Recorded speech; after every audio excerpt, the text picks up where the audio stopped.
Bom dia, boa tarde, boa noite, fãs dos quadrinhos, não só os da DC, como a gente normalmente costuma falar, mas do quadrinho brasileiro também. Por que eu falo isso? Porque hoje a gente está aqui no Muralha da Fonte com Lobo, criador da editora Brasa, editor de quadrinhos há muito tempo. Lembro que a gente já conversava, até tava, acho que era 2015, quando eu te conheci, né, Lobo? Tudo certo contigo? Tudo bom, prazer estar aqui com vocês. Olha, eu não sou uma pessoa que compreende bem o tempo, mas faz muito tempo, né? Eu vim para cá em 2012, então possivelmente a partir de 2015 a gente começou a conversar. 2012, desde 2012 ele morando em Porto Alegre, né? Isso. E até assim, primeira coisa, né? Já vinha editando, né, vários quadrinhos em Porto Alegre mesmo, né? Já dessa época, eu lembro que a gente conversava e a gente e volta e meia a gente conversava uma coisa e tal, a gente segue redes sociais e tu criou a Brasa, que é uma editora que eu acho muito interessante, não só do ponto de vista do que vocês publicam, né, que eu gostaria que tu falasse um pouco sobre como é que surgiu a Brasa, né? Como é que foi, de onde é que veio a ideia, o nome, eu sei que já falou em alguns lugares, mas até pra galera também que não conhece saber um pouco. Cara, é um processo muito, muito longo, né? Quando eu vim para morar em Porto Alegre em 2012, eu estava encerrando a Barba Negra, que fechou mais ou menos em 2013. E aí eu passei um tempo sem querer lidar com quadrinhos, fazendo freelas para o mercado editorial, mas um pouco longe disso. E comecei a ministrar muitos cursos, né? De dar o curso de autopublicação, curso de roteiro, enfim, e alguns outros cursos que eu nem me lembro mais. E num desses cursos eu conheci o Gidalto Júnior, que foi lá fazer, se não me engano, de autopublicação lá em São Paulo. E aí eu conheci o trabalho dele, me encantei. E ele, depois de fazer o curso e ver tudo que ele tinha que saber para fazer uma autopublicação, ele me convidou para editar o material dele. Nessa época eu estava um pouco desgostoso com os quadrinhos, mas acabei topando porque era um trabalho bem interessante, né? Me pegava muito, me chamava muito. E aí fizemos lá durante 2, 3 anos, trabalhamos no Castanha e do Castanha do Pará, que acabou ganhando o primeiro prêmio Jabuti dos quadrinhos. E aí eu falei, pô, esse negócio de fazer quadrinho, eu sei fazer isso, né? Então acho que é isso que eu tenho que fazer mesmo. E aí eu comecei a fazer o meu retorno. Na Barba Negra a gente publicava quadrinhos nacionais e estrangeiros, mas na Desiderata, onde eu comecei a editar quadrinhos, álbuns de quadrinhos, né? Que eu já editava antes, mas passei a editar álbuns. A gente só trabalhava com material nacional, com material brasileiro. E eu falei, cara, eu quero trabalhar com material brasileiro porque eu gosto de participar da produção do trabalho, não só embalar ele e botar no mercado. Eu gosto muito de fazer isso também, mas eu gosto de estar dentro do processo, né? Acompanhar roteiro, acompanhar desenho, essas coisas todas. E aí ali começou o embrião do que ia ser a Brasa. Né? O Gidalto já estava trabalhando no Brag Story, o Alcimar já estava trabalhando, e o Brag Story na época se chamava Aparelhagem, né? Ainda não era nem Brag Story. E eu estava trabalhando em Love Story. E aí iam ser os 2 primeiros livros. Aí a gente tentou ganhar uns editais do PROAC, não conseguiu. Aí num outro ano conseguiu. E a coisa começou a fluir daí. Aí veio a pandemia, que atrapalhou e estendeu todos os prazos. Foi aquela loucura que todos nós vivemos, né? Mas ali já estava a gênese da Brasa sendo criada. E nesse processo todo eu acabei conhecendo, através do André Diniz e da Lu da Bienal de Quadrinhos, o Igor. Né? E o meu sonho era fazer uma editora brasileira, mas que ela tivesse como ser reconhecida lá fora como brasileira, para caso um dia se a gente conseguir exportar os nossos quadrinhos, né? Que é um dos nossos objetivos mais para frente. E aí eu queria um nome que pudesse ser reconhecido como brasileiro lá fora, né? E aí, como o Igor é diplomata, estava interessado em quadrinhos, começando o projeto Brasil em Quadrinhos com a Lu, e eu falei, Igor, me sugere um nome. E um dos nomes, acho que o primeiro nome que ele sugeriu foi Brasa. E Brasa eu achei muito legal, porque não tinha essa coisa meio de brazuca, meio de malandro que a gente tem, né? Mas já dava essa pegada para... Tem um meio termo ali, né? Tem um meio termo interessante, né? Pois é, não é tão vulgar assim, no sentido de, sei lá, o Brazuca não me parece uma coisa, não parecia uma coisa muito positiva. O Brasa, para mim, ficou muito lindo, porque além do que, né, Brasil significa vermelho como fogo, né, que é o nome da pau-brasil, né, da árvore que deu origem ao nosso nome, né? Numa das versões do nome do Brasil. Tem outras, né? Mas Sim, essa... sim.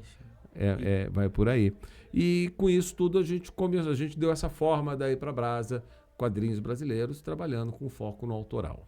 Sim, sim. E justamente já com esse trabalho com o Gildart, que, enfim, né, ganhou não só o Jabuti, mas vários outros prêmios com Ele ganhou o prêmio Raven também, de publicação infanto-juvenil, que é um prêmio internacional muito importante. Já começou mirando legal, né, que esse trabalho, que ainda não... vocês publicaram a edição mais recente, né, do Castanha, né? Pois é. Ele não começou pela Brasa, mas aquilo já veio de encontro com isso que eu tava falando, né, de internacionalizar, fazer o quadrinho aparecer lá fora e ao mesmo tempo ser ligado com estruturas daqui do país, né? Porque isso era o que eu sempre quis fazer, contar as nossas histórias, né? E esse projeto do Castanha do Pará, ele tinha todos os requisitos de algo que eu me interessaria em me envolver, né? Tanto por isso que foi difícil de dizer não, tanto que eu não disse, estamos aqui conversando hoje. Né? Tu falou, né? Aquela coisa, né? Não tava muito afim de editar quadrinhos, mas é que chama, né? Chama. A gente, não tem como, né? A gente mesmo aqui no Muralha, a gente ficou, né? A gente era do Terra Zero, fez isso, aquilo. Ficou um tempo sem fazer nada, mas daqui a pouco bate aquela vontadezinha de novo de falar sobre o assunto. Porque eu acho que muitos de nós que trabalhamos de alguma forma, né? Que nem tu ou que nem eu, de maneiras diferentes, bem diferentes, mas falamos sobre quadrinhos, a gente tem essa paixão um pouco pela arte sequencial, né? É uma cachaça, né? Não dá pra gente fugir. Eu sou jornalista ainda por cima, então cachaça. Jornalista, até na minha formação, o pessoal diz que jornalista é cachaça. Então, quadrinhos também. E aí, até, né, falando justamente desse tipo de história, né, muito que a Brasa publica, né, desde então. Isso era o quê? 2017, 2018? A gente... Em 2017, eu comecei a fazer uma editora canábica chamada Molus Comics, junto com o Molusco, que a gente começou a publicar material dele de humor, né? E é engraçado que a Molus Comics era para ser um selo da Brasa, mas aí, como começou primeiro, né, acabou vindo na frente. Sim, sim. E tem uma frase que até eu tava repassando o nosso material aqui antes, eu li, eu acho uma frase muito boa, muito bonita até, sobre o material da Brasa, que assim, personagens brasileiros para leitores brasileiros, sabe? E eu acho que realmente resume bem o portfólio de vocês, né? Não só o Castanha, como, enfim, vocês têm também uma veia muito grande com a música, né? O Brega Story, também. Agora até já tem várias outras obras aí, vai sair agora do samba, né? A coletânea do Estamos samba. na pré-venda do Música Popular em Quadrinhos, do samba, Ai, meu Deus do céu. Estamos em pré-venda com o samba do Música Popular em Quadrinhos, que é uma coletânea de 8 músicas, de 8 clássicos do samba. Sim. 20% de desconto para quem comprar agora, mas tem que correr. Isso, lá direto no site da Brasa. No site da Brasa. Né? E é legal porque, assim, né, que nem o Castanha do Pará é uma história bem sobre uma criança de rua, é sobre, né, quando eu li, eu nunca fui a Belém, mas eu tenho vários amigos de lá, em Porto Alegre, né, tem muita gente que vem de Belém e tem coisas que eles me contavam e que eu fiquei assim, eu sei, né? O mercado do ver-o-peso, né? Aquela coisa, eu adoro, eu virei um amante de carimbó, eu adoro carimbó, volta e meia eu boto lá pra ouvir um carimbó. E aí dá pra ver isso, sabe? Aliás, esse lance da música, que eu tava dizendo também, que eu acho que é um outro grande me parece um outro grande tema de quadrinhos, né? Várias coisas publicadas. Isso foi algo que tu foi atrás? Foi algo que veio organicamente? Como é que surgiu isso também? Cara, a gente meio que trabalha com o que tem, né? Com o que aparece. Algumas coisas a gente cria, mas a gente lida com as oportunidades do mundo. Numa das conversas com o Igor, na tentativa da gente fazer um projeto juntos, eu mostrei para ele um livro que nunca saiu, que a gente fez pela Barba Negra, que eram interpretações livres, histórias inspiradas nas letras do Marcelo Yuca. Esse livro estava todo desenhado, mas a Leia terminou antes, a Leia e a Barba Negra terminaram antes da gente lançar. E aí esse livro nunca aconteceu, e era uma coisa que eu achava muito linda. Aí eu mostrei para o Igor e ele falou, vamos fazer um desses pra gente. Acho que isso aqui a gente consegue montar um projeto que dá para fazer junto com a Brasa, né? E aí começamos a parceria com o Ministério das Relações Exteriores, né, com a Bienal de Quadrinhos, através do programa Brasil em Quadrinhos. Com esse primeiro livro que foi Grandes Sucessos, que é uma coletânea de 8 histórias genéricas, esquizofrênicas, porque são sucessos brasileiros. São músicas brasileiras que fizeram sucesso lá fora. Então vai desde Evidências, né, que é cantada pelo Chitãozinho e Chororó, até Rapaz Latino-Americano, até Adocica e outras coisas, né, Trenzinho Caipira. E eu achei que esse livro nunca ia combinar, mas quando eu vi as histórias prontas, né, quando a gente vai começar a encaixar, eu achei muito incrível como o livro ficou uma beleza. Sim, até eu te dizer, coletânea é um negócio, às vezes, que é difícil, antes de ver a coisa pronta, você fica meio assim, tá, vai dar certo isso aqui, porque... A gente escolhe os desenhistas para acompanha o processo do trabalho, mas só quando fica pronto é que você tem aquela certeza de que funcionou tudo junto. Sim. Eu mesmo já publiquei em algumas coletâneas e tu fica assim... Tu entra no projeto, você vê a galera, às vezes dependendo da coletânea, às vezes uma galera tá começando com uma galera que tem experiência e como é que isso vai se somar, e é bonito ver no resultado final, né? Como é que isso vira uma obra que é de todo mundo ali, né? Eu acho que isso é mais bonito, né? Quando fica coeso, né? Fica bonito, né? Uhum. Mas assim, e vocês também têm uma coisa assim, né, na Brasa de dar um acabamento bom pro livro, né? Porque tem às vezes a galera, e tudo bem, é uma questão de estilo também, né? E de posicionamento de mercado, imagino eu.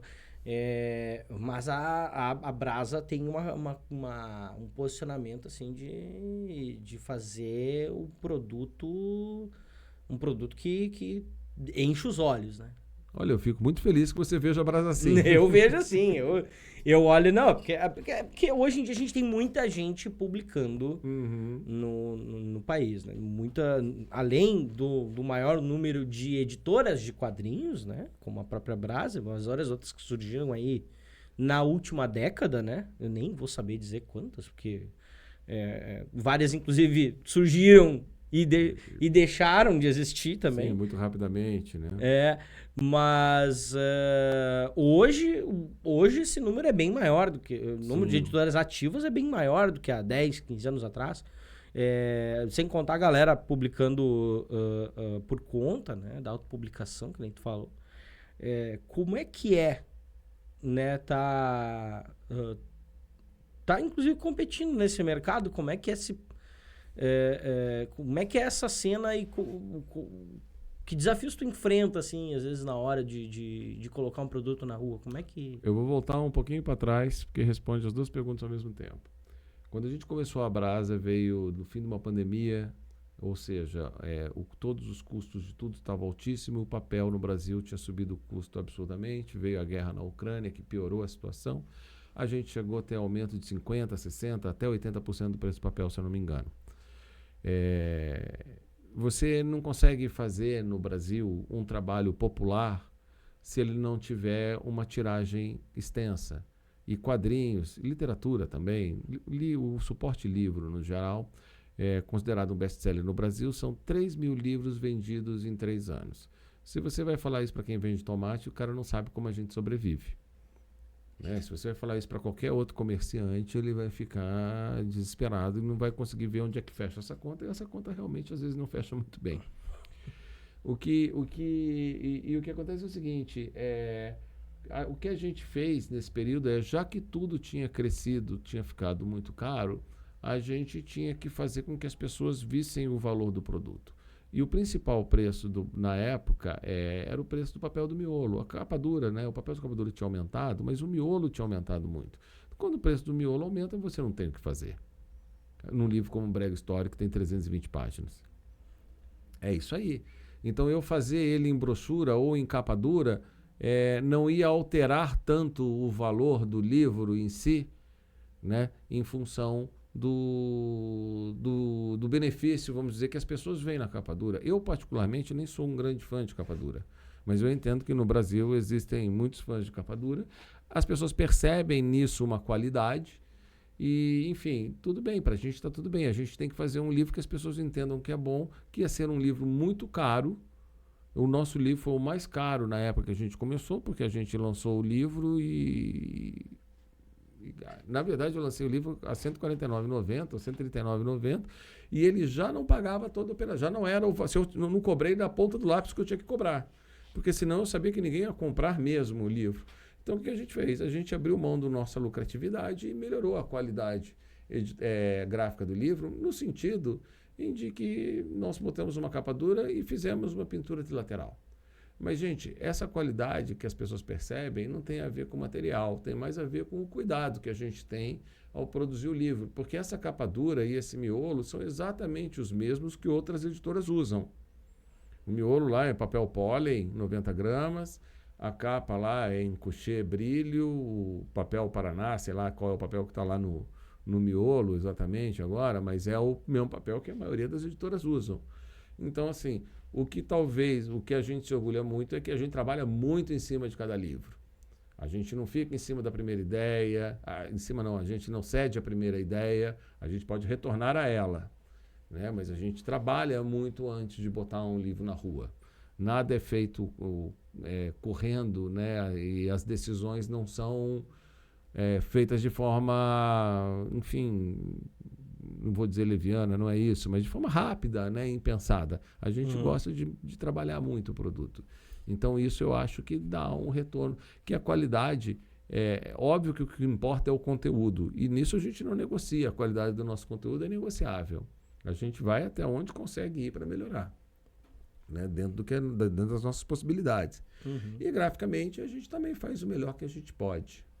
Sim, sim. Aí entra também muito o que tu dizia sobre acompanhar o processo, né? Sim. Na hora de trazer um quadrinho de fora, o negócio a gente vai pensar, por exemplo, obviamente, né, o grande player é a Panini, né? Que muitas vezes traz o formato meio pronto, faz uma tradução, adaptação, tal. Mas eles não têm esse controle que tu consegue ter no produto da Brasa, né? Do ponto de vista gráfico eles têm, né? Porque é só gráfico, usar sim, o mesmo papel, a mesma coisa. E normalmente o design deles é um design que já foi pensado lá fora, que é replicado aqui, os personagens já são conhecidos, então tudo é mais simples, mais rápido, né? Mas do ponto de vista editorial, o cuidado que eles têm são os cuidados em relação ao policy da marca, né? Das regras dos produtos de criação de Marvel e DC, que são diferentes das nossas, né? A gente se preocupa com coisas diferentes deles, né? E aí acho que a diferença é essa, né, na verdade. Porque dentro do que eles se propõem a fazer, eles fazem um ótimo trabalho, né? Sim, sim. Uma coisa aqui e ali, mas às vezes também tem isso, né? Que tu falou da velocidade. Aí... Às vezes é uma questão de que você tem que botar um monte de coisa na rua. Bicho, vai ter história do Batman todo mês. Boa ou ruim, né? Mas vai ter. Não pode não ter história do Batman. Então, às vezes, você pega uma revista lá, você vai abrir e vai estar uma desgraça, né? Sim. Mas está lá na banca, cumpriu a função dela. Eu sei porque eu trabalho em jornal, já trabalhei até em jornal diário. Então, é aquela coisa. Todo dia tem que ter jornal. Não importa. Né? Não importa se tiver ruim... Vai ruim. Vai ruim mesmo, porque não tem como. Tem um compromisso com o leitor, tem compromisso com... hora de fechamento para entrar em gráfico. É isso aí. E aí nisso um processo mais lento acaba tendo né, nessa questão do acabamento aí, um processo um pouquinho mais Sim. lento dá a chance de vir um produto melhor, né? Aí você cuida mais, pensa mais, tem mais tempo para decidir, Uhum. né? Quando você tem que tomar uma decisão de supetão, você tem 50% de chance de ter tomado uma boa decisão e 50% de chance de ter tomado uma decisão ruim, né? Uhum. Imagina, quando se um livro tem que ir pra gráfica amanhã, e o cara, né, daqui a pouco chega, ó, né, alguém tá trabalhando contigo, não, esse aqui vai ficar legal. Você vai acabar indo na primeira ideia, que nem tu falou, né? Aí tu cede a solução mais rápida, né? Às Sim, vezes. sim, sim. E também citou algumas iniciativas, né, governamentais que tem o PROAC e tal, né? Os primeiros, o Love Story e o Brega Story saíram por o Barrela também. Barrela também saiu por PROAC. Acho que também para, né, comparando novamente com esses produtos mais populares e que trazem as marcas de fora, né, que nem os da Panini, são qual o tamanho da importância deles para começar um projeto que nem a Brasa ou até para manter uma editora, né, que menor em termos de estrutura, assim. Quando você pega um prêmio do PROAC de 50 mil reais, né, que é um estímulo ao produtor independente, é um dinheiro relativamente considerável, mas não é um grande dinheiro. Dependendo do livro de gráfica, para um livro sair 25 mil reais na gráfica, está muito bem. Aí 25 mil reais é dele, ou seja, se divide por 5 mil por mês, ele vai ter dinheiro para 4 meses de vida para fazer o livro, que a gente já sabe que vai levar muito mais do que 4 meses. Então, assim, não é exatamente um grande dinheiro. Quando você bota na ponta do lápis, um livro como Love Story sai muito mais caro do que o prêmio do PROAC. E um livro como Brega, muito mais ainda. Só que a gente vive numa realidade tão fodida, né? Tão ruim, que esse dinheiro faz uma diferença gigantesca que dá para o cara parar 4 meses para trabalhar só nisso. Sim, porque senão E aí ele consegue dar um adiantamento gigante no trabalho, consegue não pegar outros freelas e fazer coisas assim para sobreviver e fazer isso, né? E focar nisso. Então esses prêmios são muito importantes porque, mal ou bem, eles fomentam o mercado, eles fomentam a galera para fazer. Quando você bota na ponta do lápis, não é bem assim. Ainda mais que a gente pegou os prêmios do PROAC, né, desses PROACs, e teve que trabalhar um custo de gráfica que era quase o dobro do que a gente orçou lá atrás. Então a gente teve que se virar também ainda assim. Agora, devendo menos 50 mil, né, no mundo, que é muito bom. É muito bom. Sim, então, assim, esses peso prêmios, menor, né? Eles são um fomento importante, né? A iniciativa Programa Brasil em Quadrinhos, ela é uma iniciativa como nunca foi feita no Brasil, porque ela tem sido uma iniciativa de longo prazo.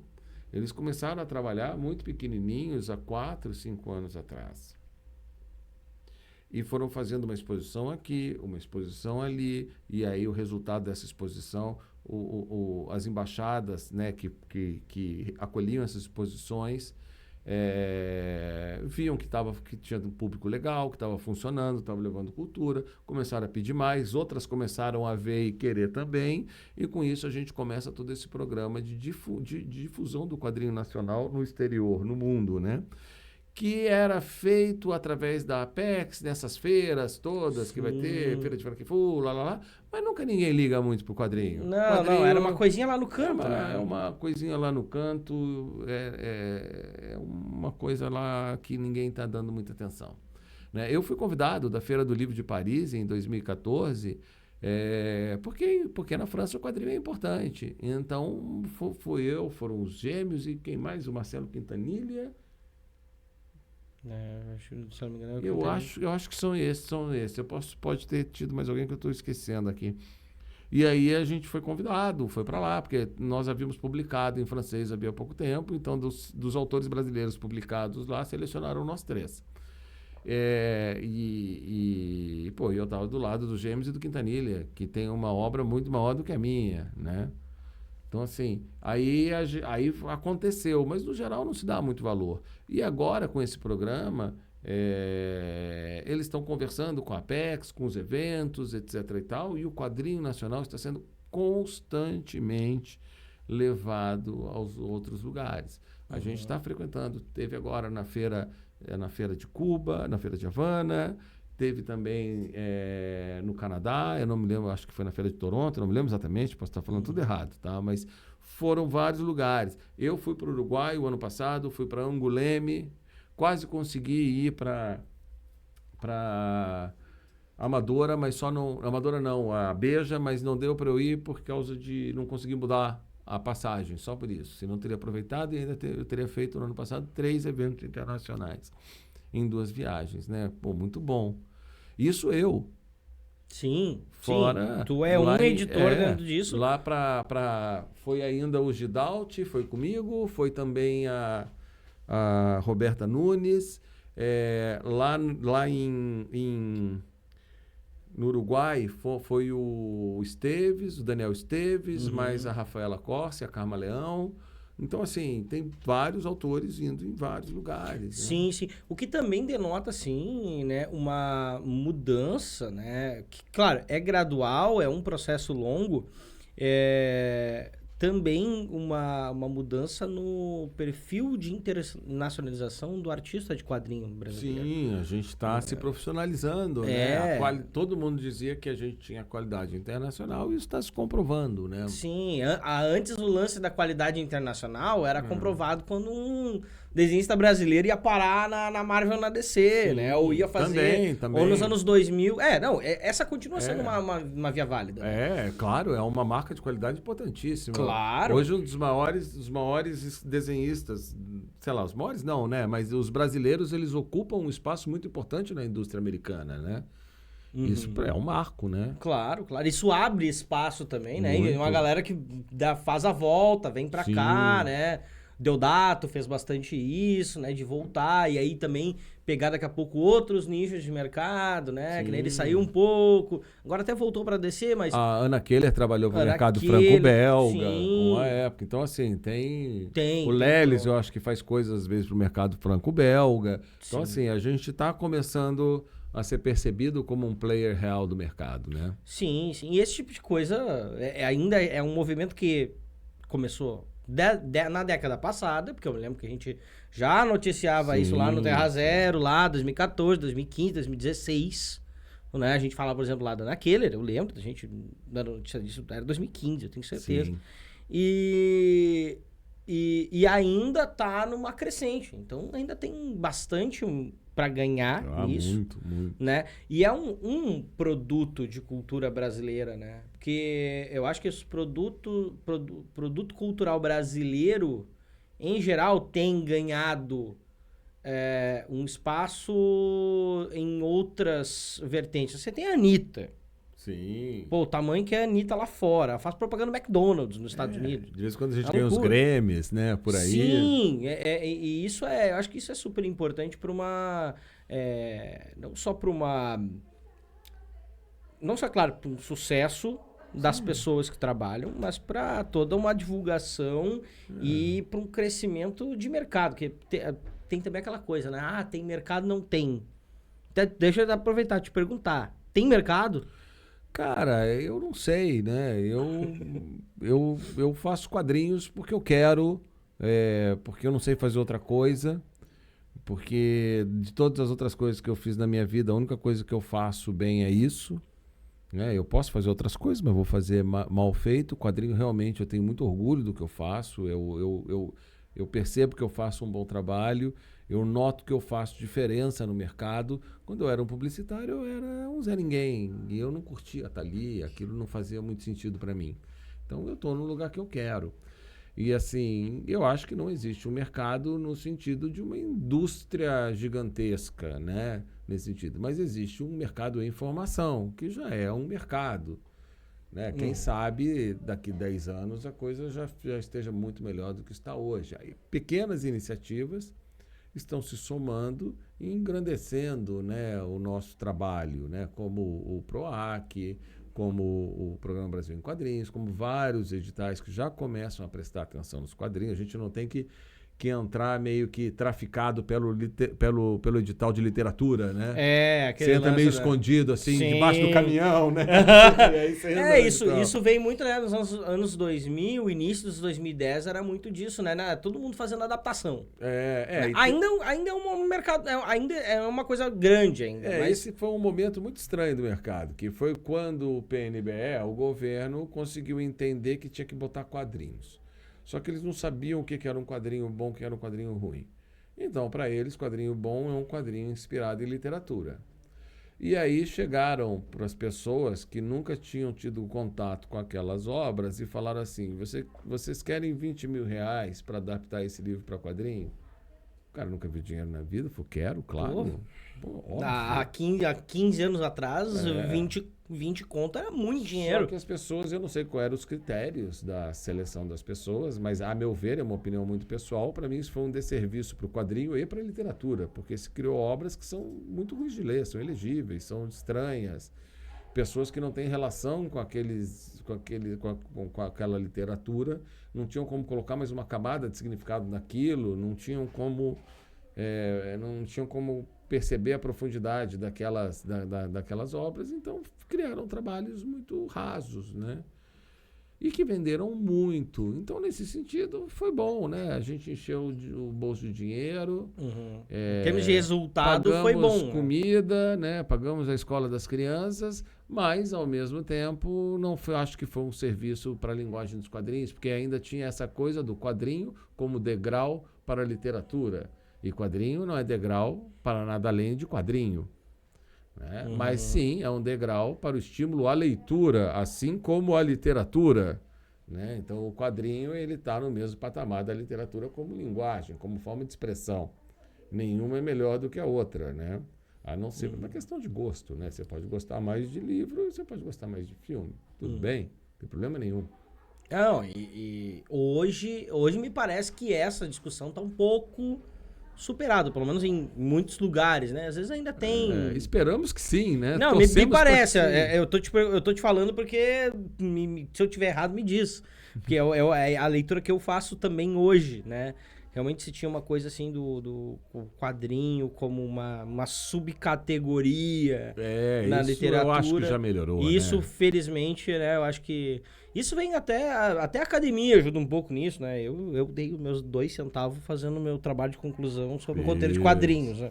Isso Botei lá, eu botei lá os meus vícios lá, botei o Grant Morrison lá, entendeu? Ali, ó, tá, olha aqui, isso aqui, vocês gostam? Se pensar, há 30 anos atrás, eram muito poucas pessoas fazendo trabalhos acadêmicos sobre quadrinho. Hoje em dia é uma avalanche, né? Sim, hoje em dia sim, você vê pelo próprio trabalho na USP do pessoal, sim, né? Lá enfim, os professores, Nobuchinen, Valdomiro, toda essa galera, as semanas sobre quadrinhos, né? E aí não só na academia, né? Porque isso vem pra escola, né? Você vem para feiras do livro, né? Com espaço, a gente vê aqui, por exemplo, aqui em Porto Alegre mesmo, às vezes é um espaço pequeno, mas é um espaço. Já é um começo de trabalho, né? Não se sai do zero. Não sai mais do zero. Não sai mais do zero. Já melhorou muito. A gente tem muito para trabalhar, claro, mas já melhorou consideravelmente, né? E até eu vou puxar um pouquinho atrás, porque tem uma coisa que tá aqui no fundo da minha cabeça enquanto eu tô falando contigo sobre todo esse trabalho, lançar e tal. Como é que tu sente no teu trabalho que é hoje o papel de um editor no lançamento de um quadrinho no Brasil? Cara, para mim, o editor ele é uma caixa de ressonância do que o autor quer. O meu trabalho é entender o que o autor quer e tentar iluminar os pontos cegos dele para fazer com que a obra fique melhor, né? Tentar colaborar na criação daquela obra, né? Então, às vezes ele não está percebendo, aqui tem um ponto que está ruim, esse personagem não está funcionando, essas falas, sei lá, pode melhorar aqui, ali. E aí você vai apontando e discutindo com o autor, né? As mudanças, que podem ser feitas ou não, né? O importante é se discutir o trabalho. Sim, não é um trabalho de de interferência. É um trabalho de sugestão. É um trabalho de interferência, sim. Sim. Porque quando o editor aponta uma coisa, eu acho que o autor tem que ou defender e dizer, não, tá certo, é isso aí, eu que vi errado. Eu erro muito no meu processo também. Então, assim, ou o cara tem que parar e pensar e tem que responder, né? Ou não, vai ficar como tá por causa disso. Eu falo, beleza. Ou se não, não, você tinha razão. E aqui eu fiz assim. Eu falo, beleza, melhorou, tá ótimo. Né? É um trabalho muito de diálogo, de discussão. Já tá aí com quase 15 anos fazendo isso, né? Cara, eu faço desde... 2000 e... Olha, eu saí da publicidade em 2003, quando eu tinha 33 anos. Eu tenho 54. Tá ótimo. Então eu tô com 21 anos de 21 quadrinhos. anos já, cara. Mas eu trabalho com quadrinhos paralelamente há muito tempo. Eu fui estagiário da primeira Bienal Internacional de Histórias em Quadrinhos do Rio de Janeiro, em 1991 e 93. Né? Participei um pouco da criação do primeiro FIC, que foi a Bienal, a Bienal de Quadrinhos do Rio de Janeiro foi para Belo Horizonte, e aí virou o FIC. Fiz com o pessoal da Fato, né? Com a Dani, o Glauco, com a Pri, com o Vitor, o Quadrinhos para Barbados, que era um programa de entrevistas quadrinistas autorais. Eu lembro, eu acompanhava. Isso eu já acompanhava, né? Eu tava pensando mais assim, o quanto tempo tu editava, porque eu não tinha essa conta aqui na minha cabeça. Editar é a partir da Moche. Quando eu comecei a fazer uma Moche, que era uma revista de bolso, que eu acho que é mais ou menos de 2013 a 2008 que ela saiu. Era uma revista de bolso de rock em quadrinhos. Aí a música de novo. Né? A música acho que me parece que a música vem em segundo ali, não logo atrás dos quadrinhos, né? Mas eu acho que não é uma questão minha, não. É questão que música e quadrinhos são expressões irmãs, eu acho. Não, por favor, fala mais sobre isso, eu fiquei curioso agora. É muito comum, por exemplo, uma quantidade muito grande de desenhistas são músicos e vice-versa, e músicos desenharem muito bem. Acho que pega o mesmo lado do cérebro, alguma coisa assim. Isso é muito comum, né? E tem muito o envolvimento, por exemplo, o punk, por exemplo, né? Ele se deu nos quadrinhos e na música, né? Com os fanzines, usando os fanzines de Xerox, aquelas coisas todas como forma de expressão. A contracultura americana, né? O Crumb, o Gilbert Shelton, aqueles caras todos, a Zap Comics, aquilo tudo eram muito vinculados ao universo da música. Então são dois universos que caminham muito próximos em termos de interesses de conteúdo, eu diria, né? De fato, temos aí, né, tem uma série de paralelos interessantes. São muitos, se você começar a olhar, tem muitos paralelos entre música e quadrinho. E volta e meia você vê, daqui a pouco tem um cara da música que resolve fazer um quadrinho e tal. Por exemplo, o Donida, né, que era ele no Matanza, se eu não me engano, ele era guitarrista, mas ele também era letrista, ele é um excelente quadrinista. O Vinícius Mitchell, que fazia na Moche os quadrinhos, também tinha uma banda. Então todo mundo é muito envolvido com música e quadrinho, parece que tem uma mistura ali. E tem um lance, às vezes, também dessa coisa, às vezes, um pouco mais... Como diz o Choque de Cultura, né? O ambiente de música é ambiente de droga, mas essa coisa um pouco mais marginal, também. Assim, no sentido, né? O quadrinho também, ambiente de quadrinho ambiente de droga. E tem, acho que um pouco dessa coisa de ser um pouco mais marginal, de muitas vezes ser jogado um pouco pro canto, nas suas expressões e nos seus espaços, assim, né? Na galera ficar... aquela coisa, aquela discussão que pra mim já é uma coisa muito antiga, velha, deveria estar superada, mas algumas pessoas ainda têm, de alta cultura, né? Sim. E baixa cultura. Né? Isso já foi, né? Já foi, mas às vezes ainda tem uns malucos que insistem nesse ponto. Muitos. Ainda mais hoje em dia, 2024, nós estamos cheios de malucos nesse país. É o que mais tem. E já foi provado nos últimos 4 anos. Já foi. Mas... e assim, como editor, assim, o que tu mais gosta de ver num quadrinho ou de não ver num quadrinho, assim? Quando tu pega um trabalho de alguém, ou como é que é, às vezes, o teu processo de chegar junto do quadrinista, fazer tudo isso? Porque eu percebo que tu tem me parece, eu tô olhando de fora, tu me confirma ou não, que tu tem um processo também de muita conversa muito antes do produto começar a ser feito, né?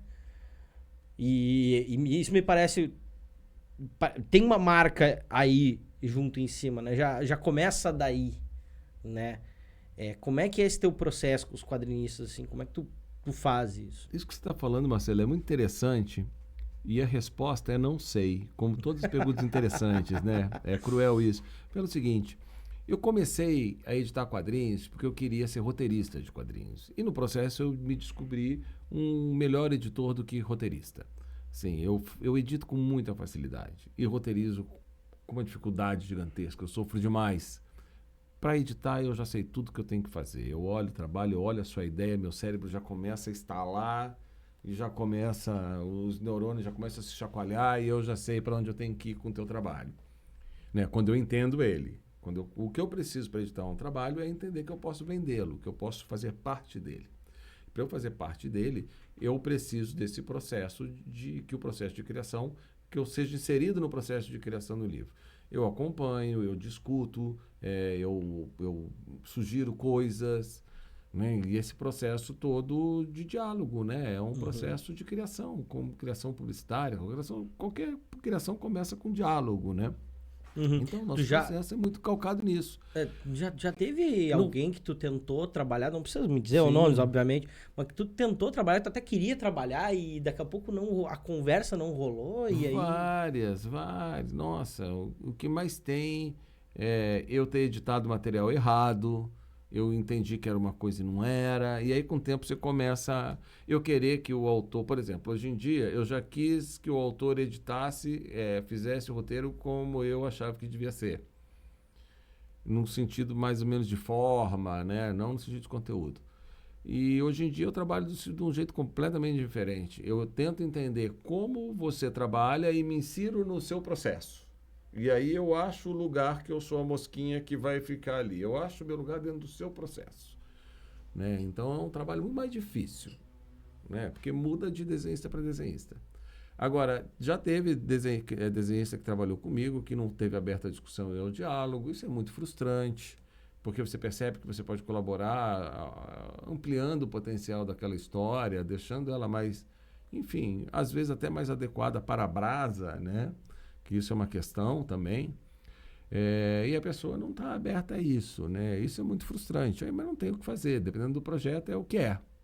Né? Agora, se estiver ruim, não tem, aí tem que conversar, aí tem que negociar. Né? Mas quando tá bom, então beleza, é isso aí. Até porque bom e ruim pode ser bom e ruim de várias formas, muito, né? E aí eu acho que isso que tu falou, e é um aprendizado, né? Porque tu vai começando a fazer também, achando que o teu método é o método, né? Cada um tem o seu, no final das contas. Eu aprendi isso com o meu terapeuta, né? Que ele falou uma vez para mim uma coisa assim, lá no Rio de Janeiro, quando ele morava lá. Você tem as suas ferramentas e você usa uma ferramenta que funciona com 20 pessoas. Com a 21ª não funciona. Aí você tem que buscar uma outra ferramenta para lidar com ele, né? Para ajudar aquele sujeito.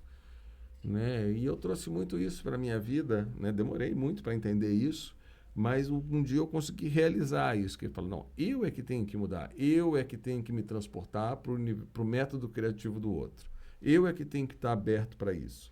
E é muito trabalhoso isso, né? É um gasto de energia muito grande. Você tem que se mimetizar, né? no processo da outra pessoa, porque ao mesmo tempo o processo é dela, não é meu. Então, assim, eu tenho um grau de interferência, mas eu não posso... A história é dela, não é minha. Né? Eu não posso mudar a história da pessoa. Sim. Não fica... Pô, eu achei bonito isso. Eu gostei. Tô pensando, assim. Eu tava assim, eu tenho que fazer outra pergunta, mas peraí, tá muito Eu espero. Você me esperou e eu te espero já agora. O público não sabe, mas eu me atrasei para chegar aqui. Eu nem ia falar sobre isso, não. Mas tá tudo bem, tá tudo tranquilo. Como é gravado, não faz diferença. É gravado, né? tá tudo bem, né, gente? Vocês também... Até porque o pessoal também... Na verdade, o programa também tá atrasado, né? Até De repente até tava querendo... era pra ter saído do programa mês passado, não saiu nenhum, eu fiquei doente. Entendi. Eu tava aqui no meio da gravação e começou a bater uma febre, eu tive que deitar aqui no meio das câmeras. Aqui. Meu Deus do céu. Foi uma loucura. Mas está tudo bem, tá, gente? Tá? Vocês estão vendo esse programa todo, essa conversa. As câmeras estão aqui. Sim, todas. tá aqui. Mas nós estamos... eu tô olhando pra você. Não, aqui, mas tá tudo bem, porque nós estamos aqui, tal. Sim, não há uma câmera nesse olho nem no outro, mas é normal. Mas assim, até vamos aproveitar as questões de prazo. Você falou antes da questão da pandemia que, enfim, atrapalhou tudo, né? Como é que se trabalha hoje com prazo? Como é que você pensa hoje? Você começa um processo, você já está pensando lá na data de publicação? Você não tá? Como é que é isso? Cara, eu divido o trabalho em duas partes. Uma é a edição externa, é quando o material está com o autor. E eu estou participando dele aqui. A segunda, processo é quando o autor me entrega o original e aí eu passo a ser dono do arquivo e ele participa acompanhando. Quando eu estou na segunda parte do processo, eu posso dar um prazo. Na primeira, não. É muito difícil. É claro que a gente tem coletâneas, tem coisas que o cara tem que entregar, etc. e tal, e é sempre um estresse, porque sempre tem gente que atrasa muito, todo mundo atrasa.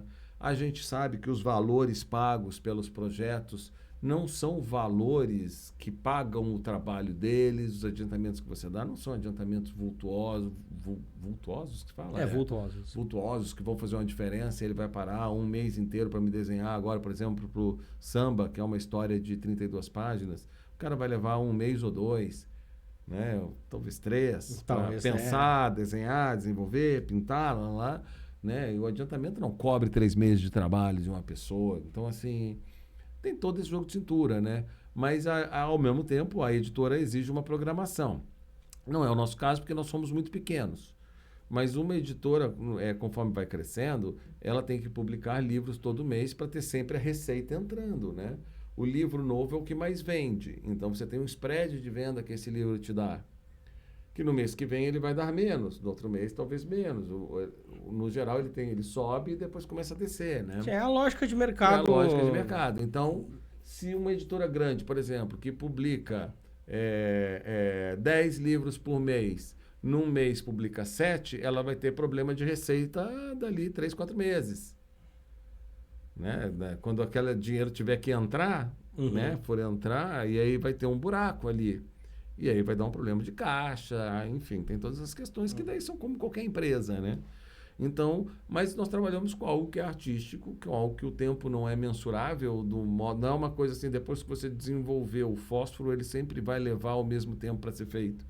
No nosso caso, não. As histórias de 20 páginas viram histórias de 300, as histórias de 300 viram histórias de 20 páginas, uma história começa de um jeito, o cara termina de outro, porque a outra ideia ficou melhor. Então, o nosso processo tem muito erro e acerto, e eliminar o erro e acerto do processo é tirar o modo como as coisas são feitas, A gente trabalha tentando, Os caras que já são mais velhos, já estão mais habituados, já têm mais experiência, já têm seus esquemas para acertar mais. O cara que está começando tem uma margem de erro maior. Então, é uma negociação complexa sempre, Sim, ainda tem, que a gente falou, a questão, se, por exemplo, tu não tem um PROAC, não tem uma estrutura de fomento para poder fazer o cara parar 3 meses e desenhar aquela história, ou 4 meses desenhar aquela história, o cara vai estar desenhando, vai estar escrevendo no meio da madrugada. Ele vai porque ele tem, porque tem os freela dele, ou tem o trabalho dele. Vai estar cuidando do filho, vai estar cuidando do trabalho, vai ter que se divertir com a família.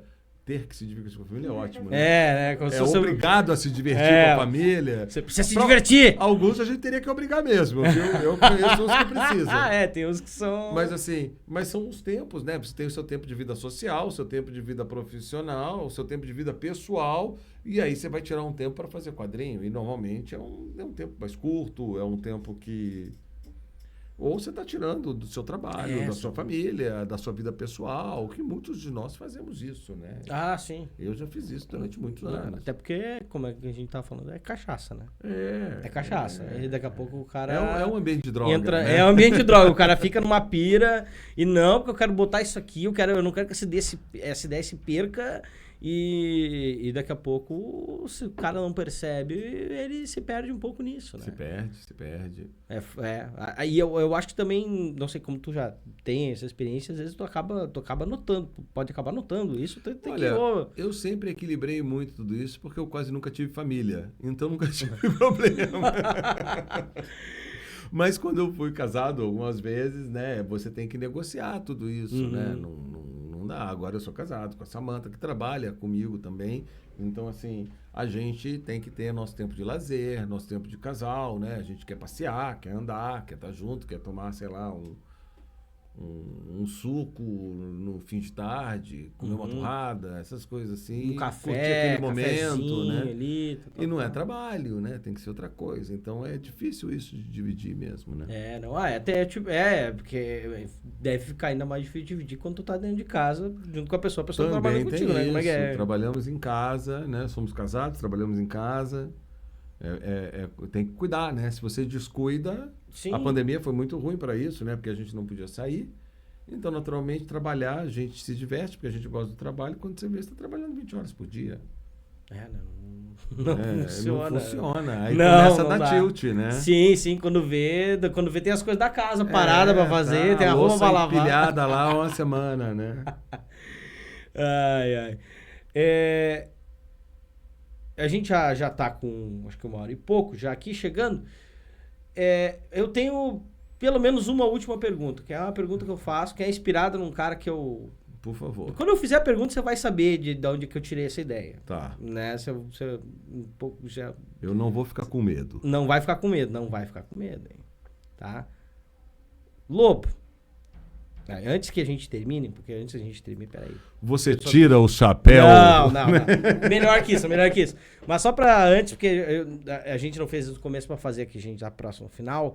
Primeiramente, estamos fazendo isso aqui. Tá bonito aqui no nosso cenário. Nós muito bonito o espaço aqui. Estamos aqui, o apoio do Estúdio OT Play, né? Aqui diretamente, todo esse programa gravado mais uma vez aqui, direto do Estúdio Farroupilha, né? Aqui bem próximo ao centro de Canoas, do ladinho de Porto Alegre. Você tá ali, o Lobo mesmo veio rapidinho lá do centro de Porto Alegre para cá. E, enfim, se vocês quiserem, também sigam lá o Estúdio OT Play, tanto aqui no YouTube, onde sai o programa, também nas outras redes sociais deles, tá? E também sigam o Muralha nas redes sociais, vocês procuram, busquem Muralha da Fonte, vocês com certeza encontram, ou é Muralha da Fonte, Muralha da Fonte Podcast, se vocês acham a gente aí no Twitter, no Facebook, no TikTok nós estamos também, enfim. Procurem que, até nessas que a gente não tá, nos substitutos ao Twitter a hora que ele cair. E assim, e antes que eu te pergunte, muito obrigado desde já, tá? Eu que agradeço, cara. Baita conversa, assim, coisas sobre o mercado. Eu gosto muito de falar sobre o mercado, de entender como é que funcionam esses processos. Porque eu acho que muitas vezes o pessoal fala, mas não pergunta para quem faz, né? Mas é importante discutir essas coisas, né? Pra gente aprender com as experiências dos outros, né? Exato. Mas daí acho que o pessoal vai pro Twitter e fala... Porque quando eu comecei, isso aqui tá ruim, isso aqui tá bom. Naquela hora, não tinha nada. Então, tudo que eu aprendi, eu fui inventando. Hoje em dia existem outros editores com quem eu posso trocar e ver como eles editam ou não, mas ninguém sabe como o outro edita, né? Não tem, é um processo muito pessoal e invisível, na verdade. Assim como fazer, né? Que a gente falou, né? O autor tem seu processo, no final das contas o editor ele também tem seu processo. Sim. Que é muito próprio, né? E eu acho que isso com certeza a gente tira daqui. Mas, então pra gente finalizar. Vamos lá. Lobo, pra ti, o que são histórias em quadrinhos? É isso, pessoal. Foi um prazer encontrar vocês. O que são histórias em quadrinhos? Eu não sei o que são histórias em quadrinhos, Grisa. Jamais conseguiria te dizer isso. mas eu posso te contar uma pequena história que de vez em quando eu conto. Eu sempre li muita história em quadrinho, a minha vida inteira, sempre fui muito conectado com a nona arte. Mas uma conexão de leitor. Um dia eu fui cuidar do meu tio, que era alcoólatra, morava no Rio de Janeiro. Fui eu e minha avó. Eu tinha 14 anos de idade. A gente saiu, eu morava no interior de São Paulo. Aí fui para lá e meu tio tinha uma biblioteca gigante. Aí eu conheci as Mafaldas, os Rangos e conheci a edição do Gibi, aquela edição comemorativa que saiu na década de 70, né? Formatão grande. Eu abri aquilo em cima de uma mesa de madeira parecida com essa que tinha na cozinha.